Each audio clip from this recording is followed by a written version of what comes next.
John, are you in the sunroom? No, I just adjust the color balance on my webcam just because with the blues in there, it just looks all fucking depressing. Is that beer, John? Of course it is. John was the Vegas shooter, confirmed. Oh, I'm the Vegas shooter now. I'm the Vegas shooter and the Aurora shooter. Is there a shooting I didn't do? Is the real question here. Please put an end to the fucking metronome clicking. I don't know what you're talking about. I don't think I have anything clicking. It might just be me clicking my beer can. John, why do you look so sad? Do I look sad? I don't feel particularly sad right now. I mean, life hasn't exactly been a picnic, but I wouldn't say I'm sad right now. John did the 1812 Baptist shooting, confirmed. Going back in time now. I did shootings that I wasn't even alive for. That's how fucking horrifying I am.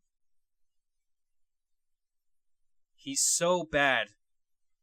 He was a part of shootings he didn't even exist for. John is Hitler. John caused the Holocaust. John sacked Constantinople. John did Fire of London, 1666. John is Sam Hyde, confirmed. The devil himself.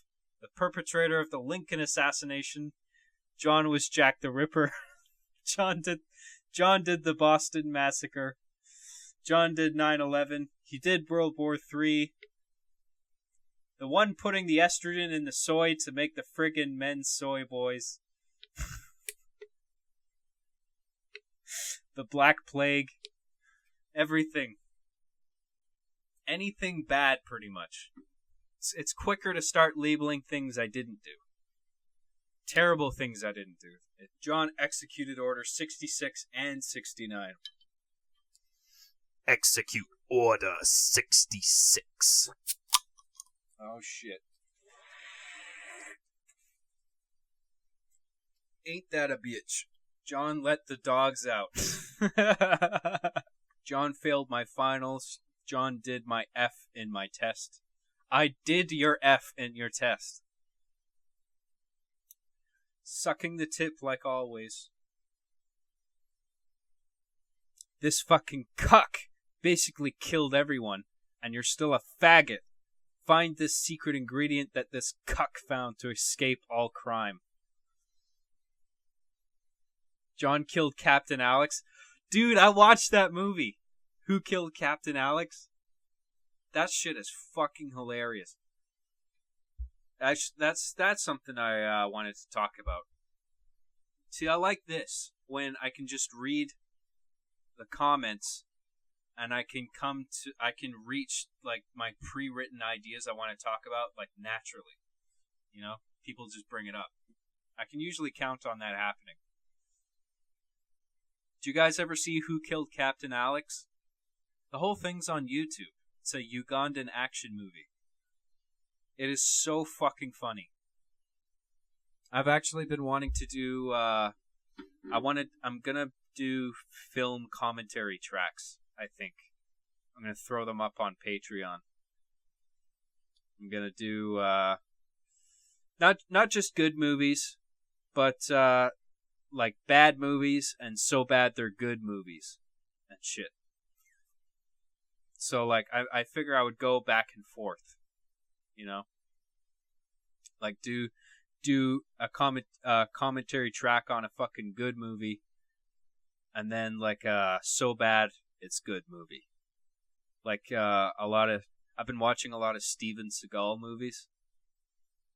Like I've seen about a dozen Steven Seagal movies, like most of the ones that exist I've seen, and the only ones I haven't seen are the ones that are like they're bad, but they're like boring bad, and it's like they're a drag to watch. Whereas most of Steven Seagal's movies are they're bad in a way that is endlessly entertaining. Like you're on the edge of your seat watching and laughing despite how bad it is, you know.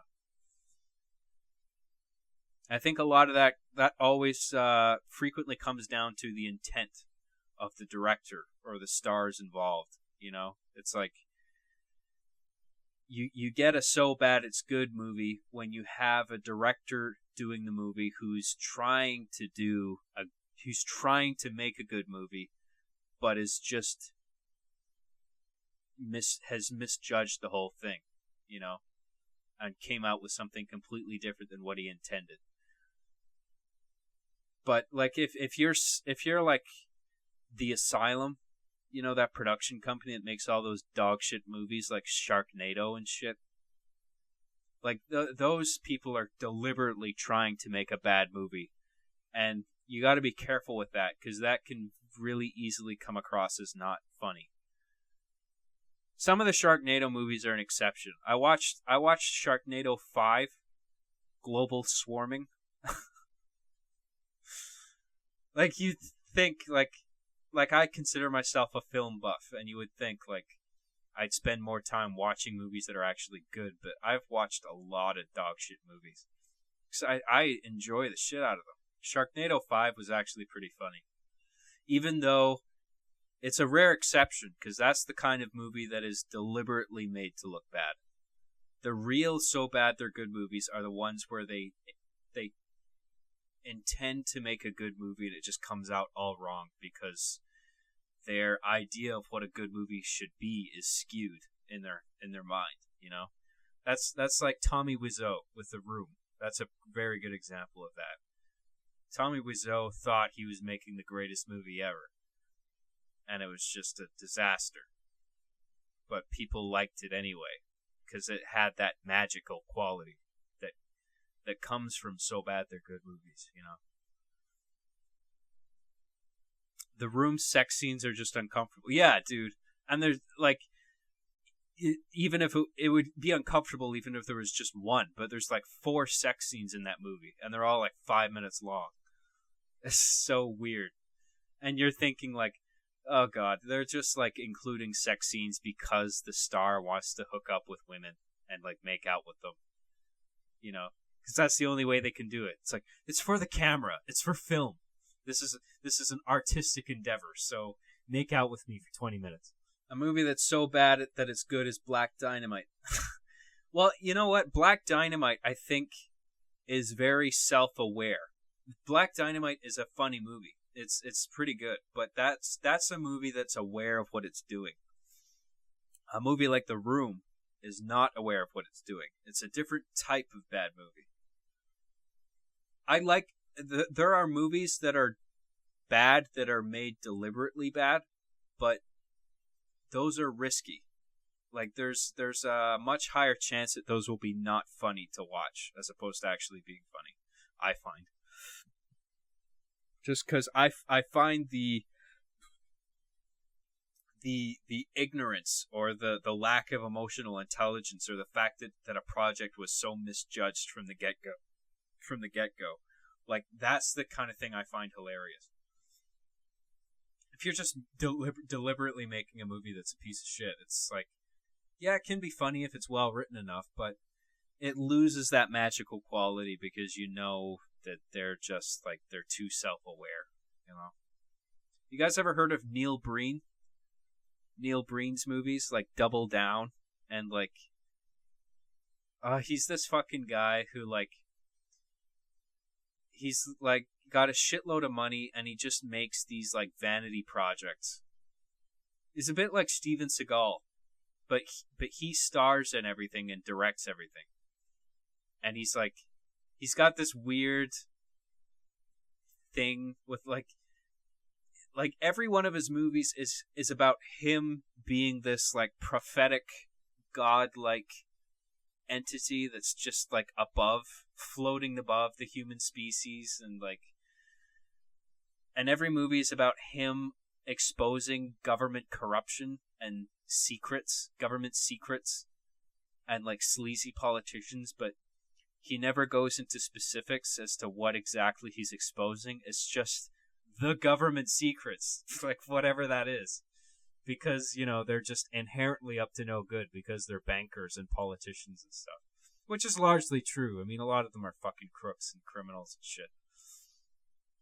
But he never gets specific, and the end of all his movies are like, they all end with like a bunch of like politicians and bankers in front of a green screen all killing themselves one by one. It's fucking hilarious. I mean, some of his movies are like laugh out loud funny all the way through. Some of them are a drag though, like Double Down. I think that was the one with him in the desert, where it's the really funny beginning and end, but like the middle just drags like fuck. We must protect Steven Seagal's ponytail. Oh yeah, did you guys hear about all his sexual allegations that came out? Steven Seagal asking women to audition for his movies, and then like he'll do some creepy shit like, tell them to get naked for it's for the role. It's for the art of the film, I need to see your breasts. And like unzipping his pants when he's got like a woman there auditioning for a role. Just this wildly inappropriate shit. That didn't surprise me. I was like, yeah, Steven Seagal probably did that shit. That doesn't surprise me. John, did you hear about the James Franco allegations? Yeah, I know a lot about the allegations thing. It's really been bugging me, to be honest. I mean, I feel very conflicted on it. I mean, it's not just James Franco, it's Aziz Ansari more recently. James Franco. Those are the two that are like in the crosshairs right now, I think. And like, it pisses me off how these late night shows, whether it's Kimmel or Colbert or whatever, it's like they've become these like social justice executioners, where their show, their stage is like an execution stage. And like every guy that they have on the show is like on trial, because like everybody's getting hit with all these fucking allegations over Twitter, and apparently you don't even need any evidence. You just need to have some batshit crazy woman on Twitter just launch some fucking tweet out of the ether, and then that's enough for like the world to think something's not right with you.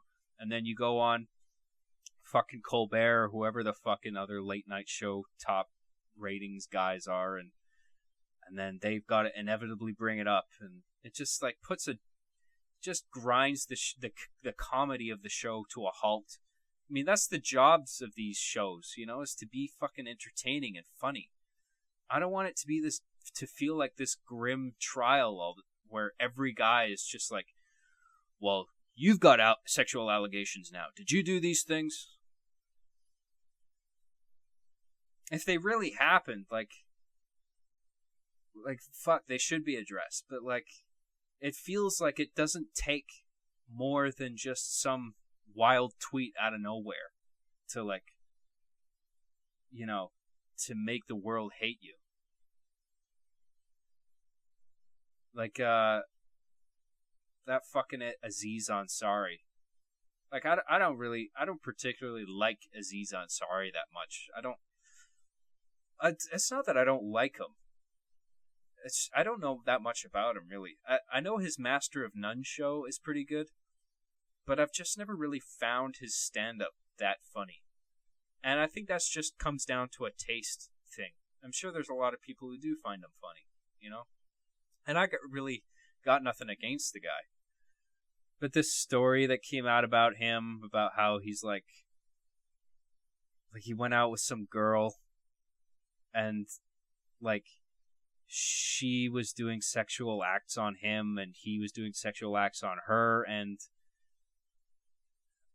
he was under the impression that everything was consensual, and she was like doing everything that he asked, and just wasn't really saying no or outright refusing anything. But then like after the date was over, she felt that she like texted the dude, and she's like, I was really uncomfortable that you didn't read my nonverbal cues. And she's like, well, I mean, you didn't say that you weren't on board with it, and like, you raised no objections. Like, it raises the idea that men have to be able to read the minds of women, and it's just stupid. Like, isn't what feminism is all about is that women have their own agency to be able to say what they're okay with and not okay with? Like, if that woman didn't want to be there, she should have said. She should have said, no, I'm not comfortable with this, and just left, And then if he restrains her from leaving, then it becomes a different problem entirely. But that wasn't the case. It sounds like a bad date, and then she got pissed off and she wanted to humiliate him and embarrass him or whatever. And it's a shame, because I think the Me Too movement had some merit. But then, when you have people like that who just like get too carried away with it, it makes the whole thing lose legitimacy. I think that's what's happening right now. John's a rapist confirmed. How the fuck? How do you guys end up formulating these things? I guess you guys are just constantly trying to figure out like what you can type into the chat that'll throw me off or run contrary to what the fuck I'm saying. You just want to fuck with me, don't you? You're just a bunch of trolls. That's what you are. John, stop raping us. Whoops. John, does remastering Arby and the Chief Season 1 sound like a good idea? Yeah, it sounds terrific. I've been thinking about remastering the first season and putting a lot of CGI dinosaurs in the foreground. And X-Wings. And TIE Fighters. And replacing the things in people's hands with walkie-talkies. And putting rocks in front of R2-D2. That would be a terrible idea. Are you fucking kidding me? What season 1 of the show is part of the charm of it. You know what I mean? Like the lackluster quality that it has. The fact that it's so resolution. The fact that it's so low resolution. The fact that it's not as well shot as, say, my later stuff when I actually knew what I was doing with the camera. It's not as well written as what I'm capable of doing now. This is what I keep saying about Arby and the Chief, is that it's become more about the characters and the scenarios that they're placed in. The show has become more about like me and my process, and the fact that the show has evolved over time. It's really about my growth as like a filmmaker, because you really can't watch a show like Arby and the Chief without thinking about me behind the scenes, you know what I mean? Because the toys that you're seeing are just being fucking like bobbed around and shit. Anyway, no, I don't have any thoughts on. I don't want to remaster the old seasons. Although maybe it's a good idea since Machinima is pulling all the fucking videos down. Apparently the pilot episode, the episode Girls, and the episode Newcomers. I think the pilot is in the first season, obviously. And then Girls and Newcomers are in the second season.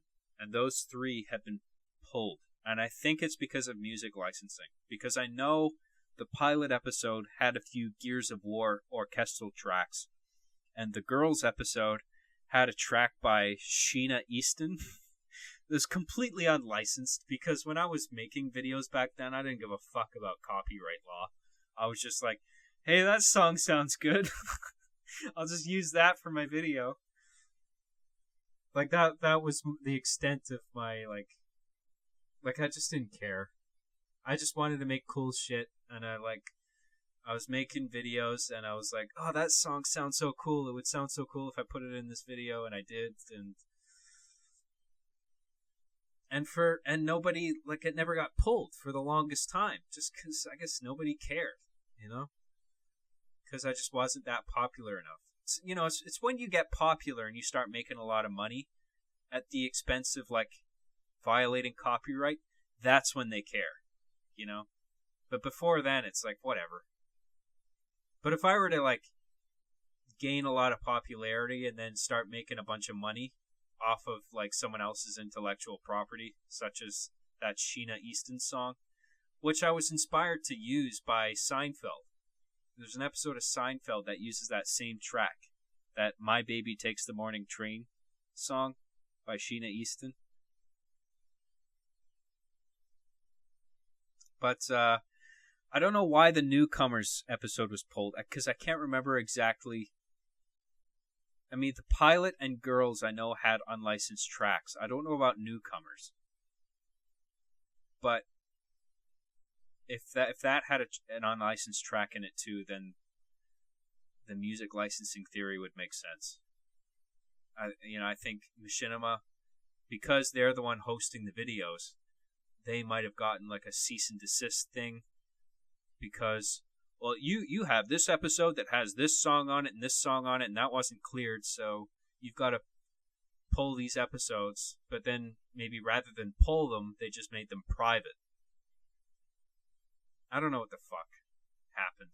But, God forbid Machinima fucking let me know what the fuck is happening. They've just totally fucking forgotten about me. But that doesn't stop them from collecting all the fucking red ad revenue that they still get from every one of my episodes for all 7 seasons of my show. And, if I end up doing... If, people start considering that or decide that I'm doing a good job with Season 8, and that I start gaining popularity again, like, that's going to make people rewatch all the old episodes. And then all that revenue goes to them. So I'm still helping them. I'm still earning them money, even though I'm not working for them anymore, despite how they treated me like shit, despite how they ignored my fucking emails. When I was trying to give them content, chemotherapy, I sent them a test copy, and I was like, what do you think? And they wouldn't get back to me. And then they have the nerve to monetize my fucking commentaries on my old shit, which I didn't even monetize, and they weren't even public. They were unlisted. Well, they're available to the public, but they're unlisted, so people can't find them in a YouTube search. So it only had like 100 views. But I've had my commentaries on like Arby and the Chief the movie, Arby and the Chief Season 1. They're monetized by Machinima now. I didn't even monetize them to begin with. Now that's another thing they're collecting ad revenue on top of Seasons 1 to 7. Which are like sprinkled with ads all throughout, with no attention paid to where the scene breaks are. They'll just throw an ad break wherever the fuck, even if it's in the middle of a crucial scene, or right in the middle of a crucial line of dialogue. It's such fucking horseshit. And yeah, I'm pissed about it. Machinima barely got views until you, dude. Oh, don't worry, I know.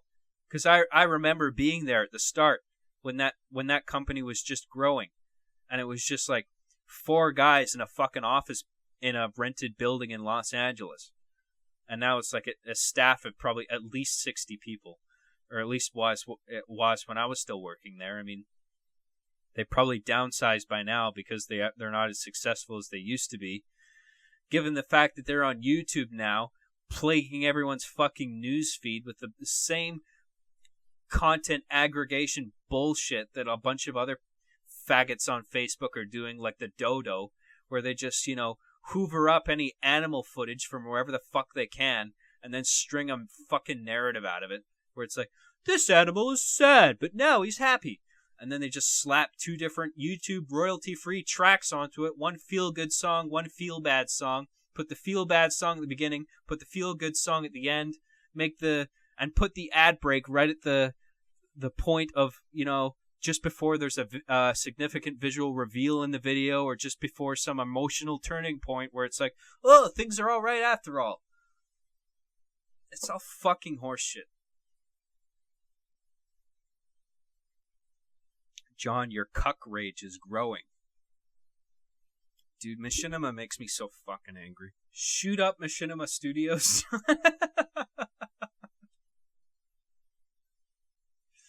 I'm not gonna shoot up the studio. Because here's the tragedy of the whole thing. Machinima stopped caring about me. I mean, they don't care about me now because they're all new staff and new ownership that don't even know me. you know? Because people come and go from there all the time. I mean, pretty sure probably all the people that I knew worked there while I was working there, they probably don't work there anymore. It's probably all new staff, all new management, and they continue to collect the revenue off of 7 seasons of my content that I spent almost a decade making, but they don't even know me. And they won't even bother to send me an email about why my episodes have been pulled, because they don't give a fuck. You know? And the law is on their side. Even though I'm the sole creator and, like, even though I wrote and edited and puppeteered and did every single fucking aspect of the thing, it's like, no, I signed a contract and I was paid a salary, so the show is theirs and they can do whatever the fuck they want with it. And when an episode gets pulled, they're not obligated to send me any kind of message saying, hey, here's what happened, we're working on it. Like, I'm just supposed to go, okay, there's something I made that nobody can ever see again, you know, unless they torrent it or pirate it or whatever the fuck. You know? Well, John, you did sell your soul.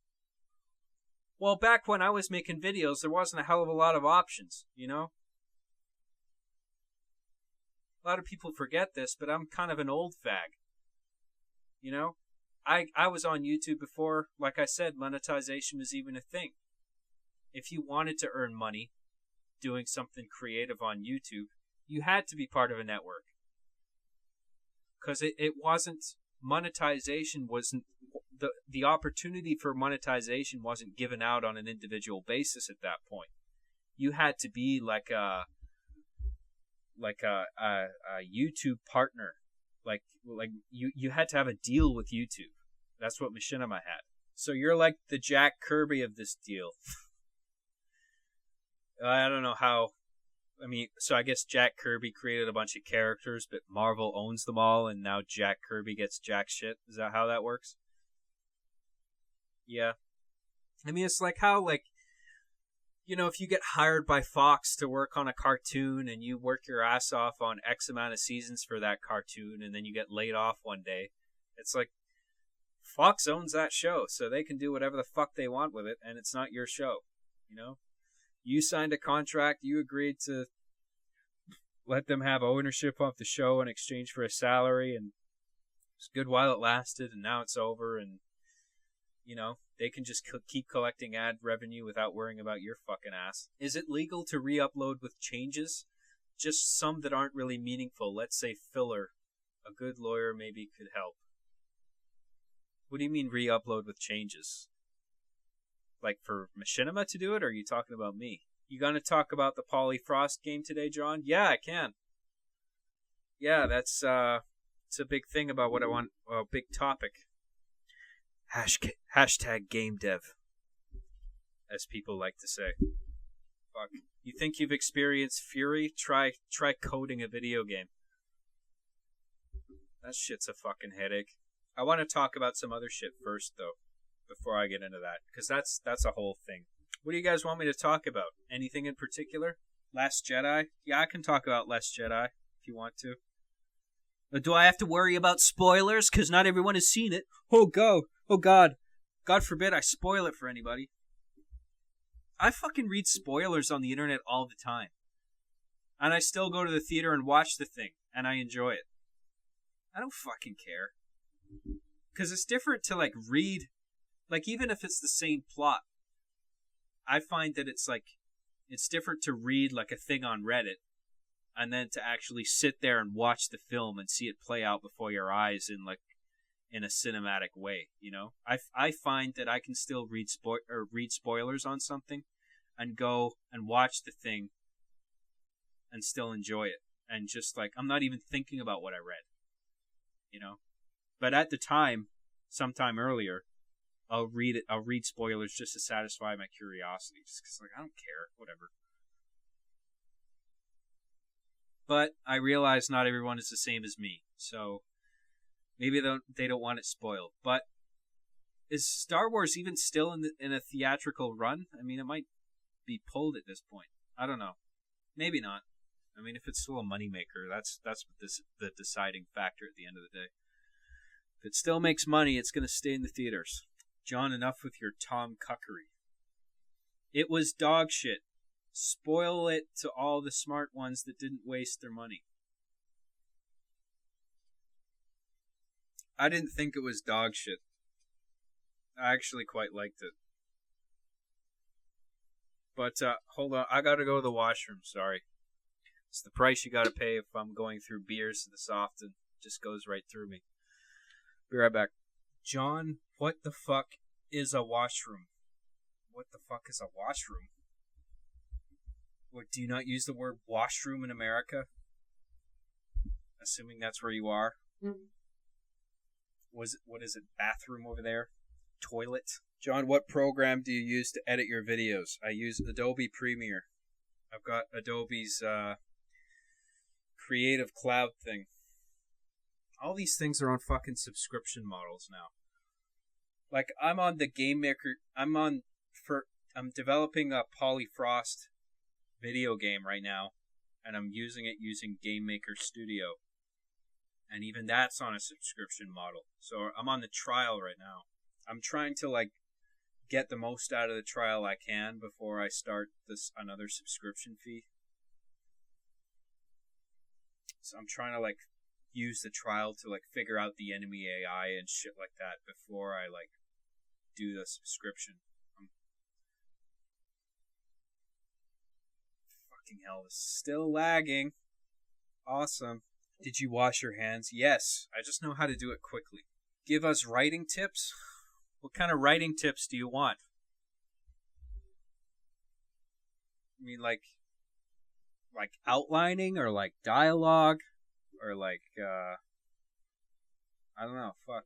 Is Daniel Laszlo helping with the game? Not currently. I'm just seeing if I can do it myself for now, at least. I mean, I would definitely ask for his help if I were to make the jump to 3D.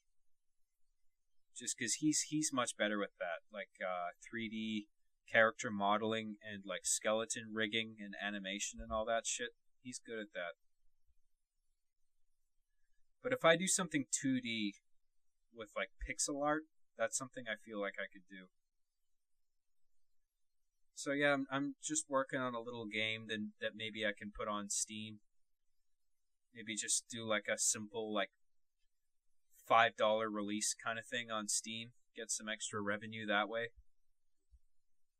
But make like the best 2D top-down thing I can, you know?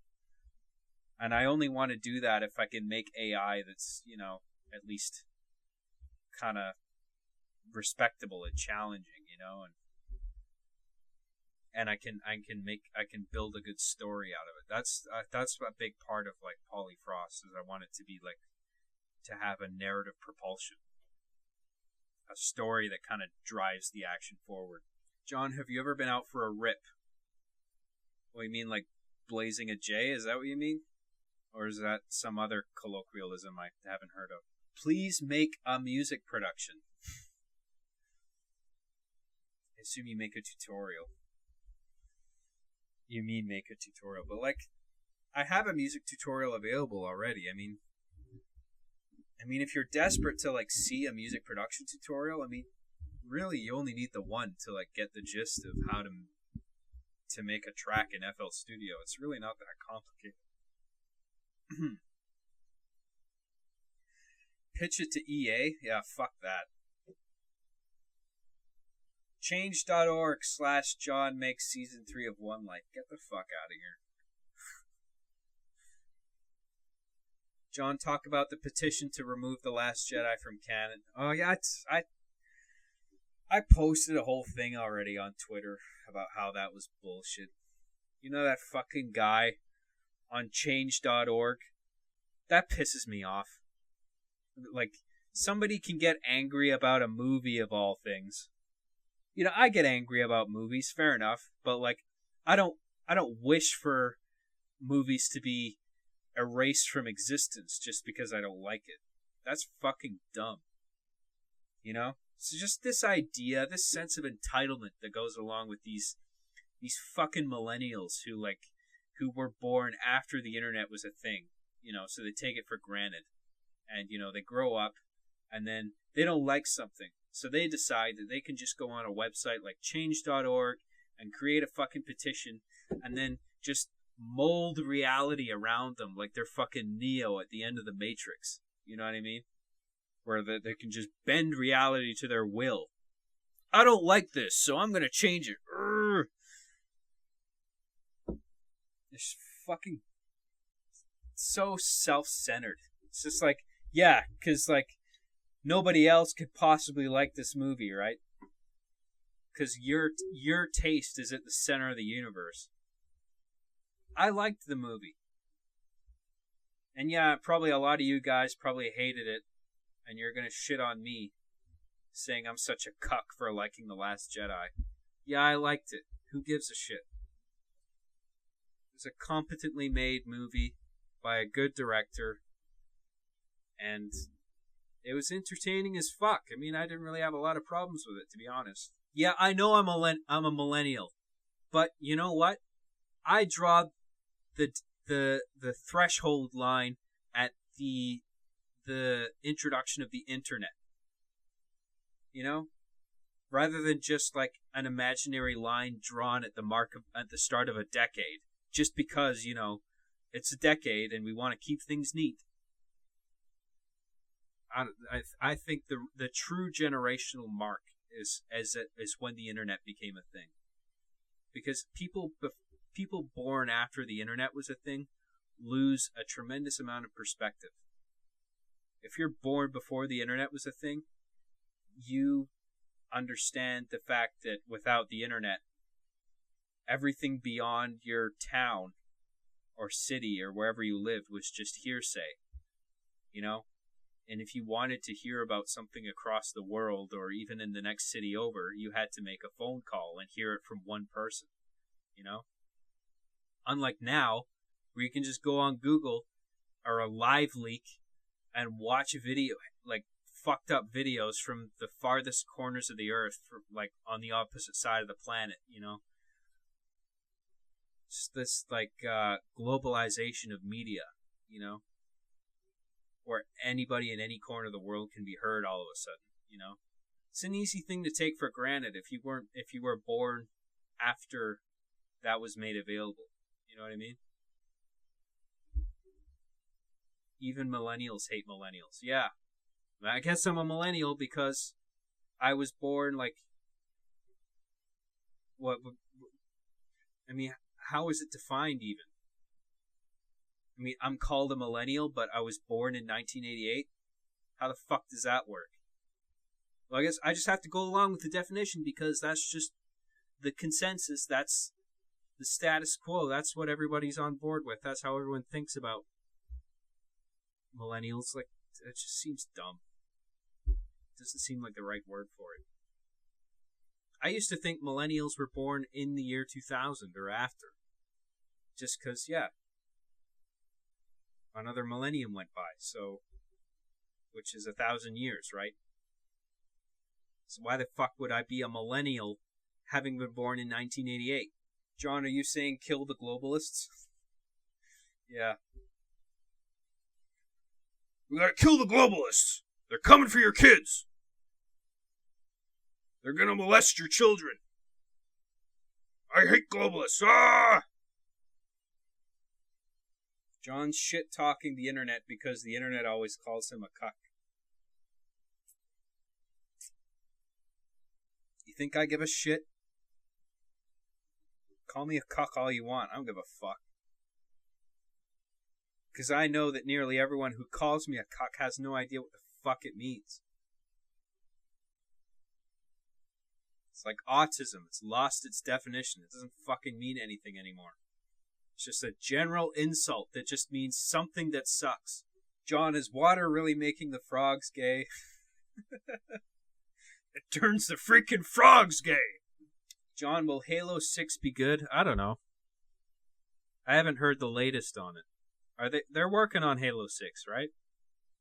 I assume. It's still 343 doing it, right? What's Bungie doing now? Like Destiny 3 or something?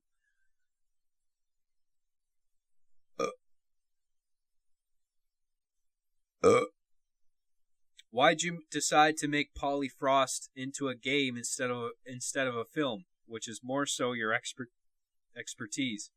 Are you interested in the interactive? Fucking hell! The comments go so fast. Are you interested in the interactive fiction medium, or is it a different reason? Well, I have a background in game design. I mean, I'm not. This isn't something I'm brand new to. I have actually quite a bit of experience in game design. I'm not. I mean, my programming skill is limited, but like I made games in Macromedia Flash. I knew how to program basic games in ActionScript. I've had JavaScript programming training in school. I took a few classes. And I really don't like coding, to be honest. I think it sucks. I think it's a headache. I don't like debugging.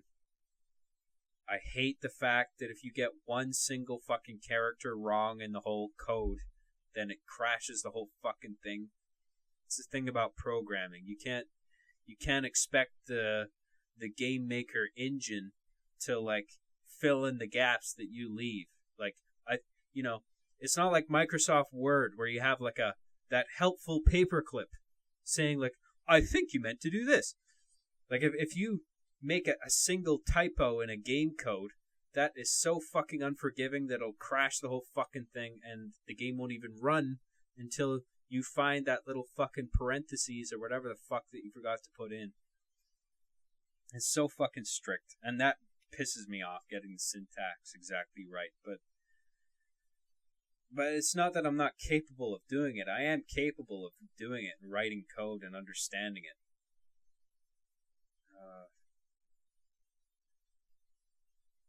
This fucking lag makes me want to choke a bitch. What is the last game you played? Well, hold on. Did I even answer that first question about Polyfrost? Yeah, so I have experience in game design, and I figure making something like in pixel art and making like a top-down game is actually something that I can achieve relative to, like, say, getting a series greenlit by Netflix and getting a whole fucking show like animated. You know, if I want to make that possible, like, I have to have like a staff of animators and shit. You know, like at least within game dev, it's possible for like just one person to like make a little game and put something out there and possibly fund a studio, so then they can from then on they can actually hire people and afford to pay them a decent wage and actually make something great, you know.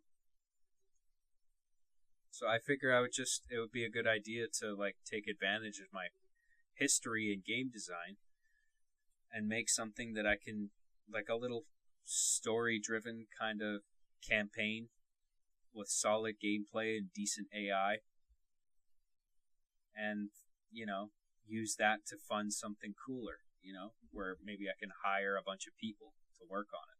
You want to choke a bitch? Are you anti-woman, John? No, I'm not anti-woman. Fuck, I was like, this outrage culture pisses me off. That was another thing. Did you guys ever see that hit piece on Pewdiepie by the Wall Street Journal? Where they were labeling him as like a Nazi and like taking his visual gags completely out of context and like, you know, using that to like provide the proof where it's like, you see, he is a Nazi. Old news, John. Yeah, I know it's old. But like, I haven't talked about it yet, and it pisses me off. You know? How, I mean, PewDiePie's so fucking popular. But even he, as popular as he is not protected against some fucking bullshit mainstream media agency like the Wall Street Journal doing the kind of shit that they did to him. you know, to make people think twice about him. Like, oh, you're not watching that racist guy, are you? He's not racist. Get out of here. It's like I hate that you there's limitations on what you can say when you're angry while you're playing a video game. Like I was playing a SNES game recently. I was playing Chrono Trigger. You guys heard of that? You guys play Chrono Trigger? I'm assuming I'm not talking to a bunch of teenagers here. Anyway, I was playing Chrono Trigger, and a friend of mine was sitting there next to me, like, watching me play. And I was saying all this heinous shit, because, like, I was just angry because I was losing. And, you know, the game is called Chrono Trigger, so imagine the words that rhyme with trigger, and you can imagine what I was referring to the game as most of the time. That's as much as I'll say. But I was calling all the enemies faggots as well, and like I called one boss a gay asshole. And it's just like there's no rhyme or reason to what I was saying. It wasn't a gay thing. The boss isn't literally an ass. I mean, it's a sprite that was developed by a developer. I know better. You know? It's just like you say stupid shit or like words that you know are taboo while you're playing a video game just because the very nature of a video game makes you angry if you lose. You know? You get an endorphin rush when you win something that's challenging, but if you lose, it infuriates you, right? And so you just say just bullshit. Just whatever. It seems kind of funny. And usually what's taboo is funny, right? And so anyway, I hate the idea that like if I were to say that kind of shit while I was, say, live streaming me playing Chrono Trigger, that, you know, that could be construed as me actually being intolerant of gay people or like women or black people or whatever terms that I'm saying, right? It's just because the context fucking matters. The context of the situation, because I'm playing a game that's pissing me off. You know? And like in PewDiePie's case, he was like he was doing all these Nazi jokes specifically because people were taking him out of context all the time. So he's just like, yeah, fuck it. I'll full on put a Nazi uniform on and go in front of the camera and say all this ridiculous shit. Have like pay like a couple African kids wherever, God knows where, to hold up a sign that says death to all Jews. And just do all this ridiculous shit, and then watch the mainstream media pick it up, cherry pick it, and make it seem as if I really believe these things. And that's exactly what they did. And that was enough to like convince people that he was a racist. It's just like, what does he have to do? You know, he already prefaced all those Nazi jokes with like, I'm just gonna do this because I know the mainstream media is gonna take it out of context. But even with that preface, the mainstream media will do just that, exactly that, and it doesn't even fucking matter. Everyone will still think he's a racist. The BBC will still come out with a headline saying, YouTube personality says racist slur. It's like, oh, this is newsworthy? Really? Like, who cares? Fuck. It's only because he's an easy target, you know? He's an easy target on which to get a bunch of clicks and views and shit to keep attention, to stay relevant, to keep revenue coming in, to keep ads being generated. It's all bullshit, man. I mean, there was a quote about, I don't know who from, but like back in the 60s, someone made a quote saying like, the minute that entertainment or news has to compete with entertainment, it's no longer news. And that's exactly what news has become. And it's just, the whole thing is a fucking farce. And I hope all of mainstream media fucking implodes, because, you know, it all sucks now.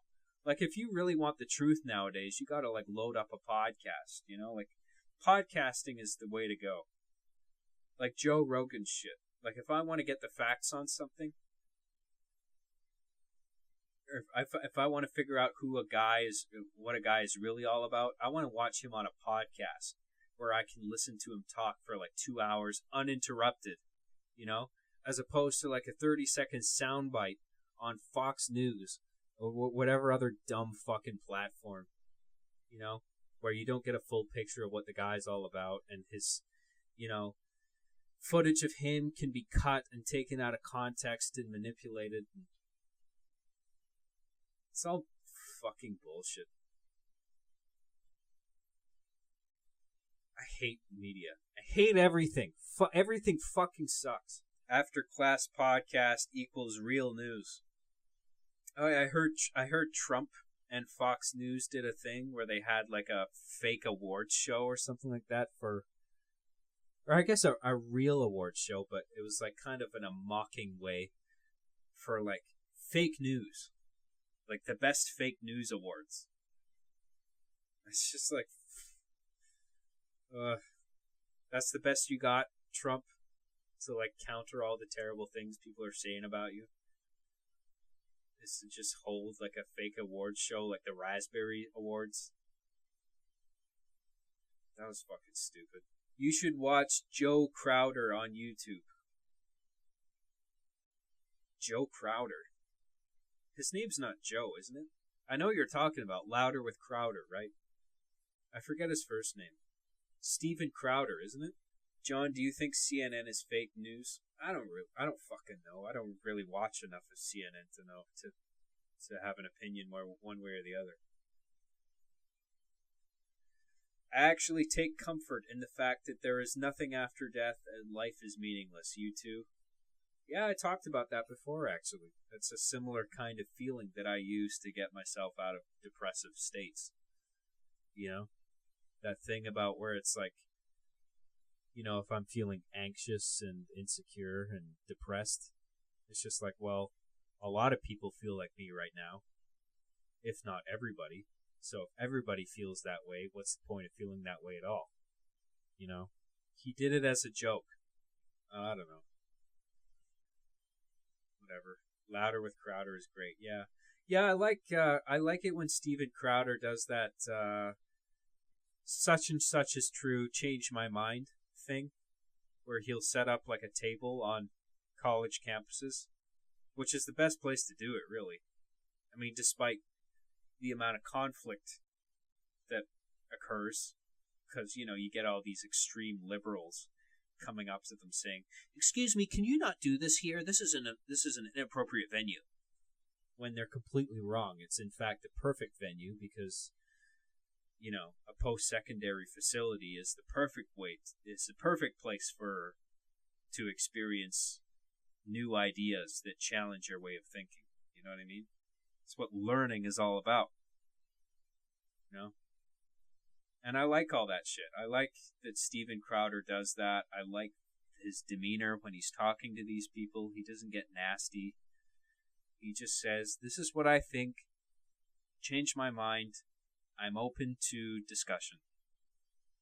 And it's often the people he's arguing with that start getting heated. And it's like, well, just hold your horses, you know? If the facts are really on your side, then you don't need to get emotional to convince me here. You should just be able to use the facts to convince me. But if you've got to start getting angry and start yelling at me about how your side of the argument is right, then I start to think that there's something not right about your side of the argument, you know what I mean?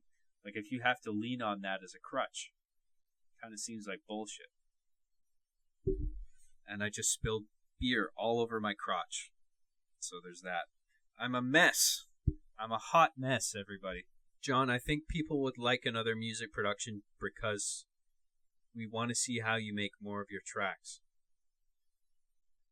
But I go over all the basics in one tutorial anyway. Which allows you to build, like, you can go anywhere from there. You know what I mean? You can, because I go over like how to make a bass line, how to make like a percussion track, how to split everything into tracks and patterns. And from there, it's, I mean, I can only convey so much knowledge. I mean, there comes a point in music production where it's about feeling, and that's where it starts getting personal. You know what I mean? Like the actual composition of notes comes from what you're feeling or what the demands of the story are that you're going to be using the track on. You know what I mean? Like there's an emotion behind that I can't teach you. Like that has to come from you. You know? I can only show you the basic outline of like how to basically use the software, and like, I mean, I can show you an example of notes that I've composed, but I can't teach you how to compose notes. That's something that you need to feel what the notes should be, and you need to be able to hear them in your head. Like that's something you got to teach yourself. I can't teach you that shit.